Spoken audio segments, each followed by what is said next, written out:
When Humbert sailed into Killala, our country lay bleeding and torn. Our brave ones all dead or in prison, or as fugitives banished forlorn.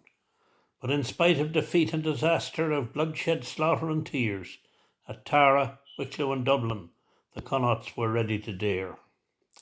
Forgotten the black months of horror, undaunted by gibbet and yoe, like heroes that scorned all danger, our forefathers gallantly rose.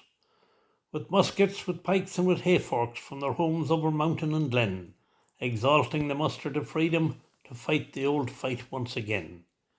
How bravely they battled and conquered, the Frenchmen in friars' coats as well. How the yeomen at Castlebar routed went flying, let history tell. But might over right often triumphs, and millions will valour subdue. All around them the war dogs were closing the ranks of the faithful but few. The stout sons of France scarce 800, the rebels not 200 more. A small band, but better or braver, never forded the Shannon before. At Clune in fair Leitrim they rested for 2 days, and then for Dublin they struck, and mounted on the 8th of September the hillsides round Ballinamuck. There, surrounded and 4 times outnumbered, defiant and bravely they stood, and many's the red coat went under, and many's the pike tasted blood. 3 hours the fierce combat lasted, and victors again we had been, till the Viceroy himself now advancing with a terrible army is seen. Then Humbert in haste gave the signal advising the Irish to fly, because he knows that he soon must surrender, and if taken those poor lads would certainly die. Some scorned to take flight or seek refuge. To his post stood young Gunner Magee.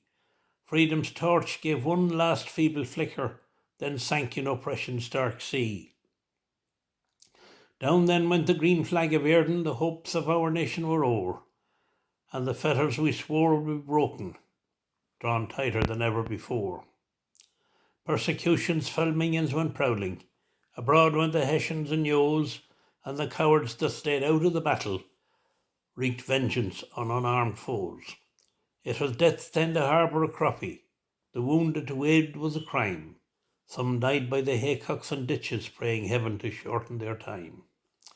And for miles over fields and by roadsides and up by them lonely boreens, each marking a croppy by sepulchre, stout crosses and mounds may be seen. May God bless the brave lads who perished upon the side of that old rocky hill. No stone marks the spot where they are buried, but their memories live with us still. And in Connaught, around the turf fires, young gossans with hearts beating high do list to the story, Cayley lore telling of the stories that never will die.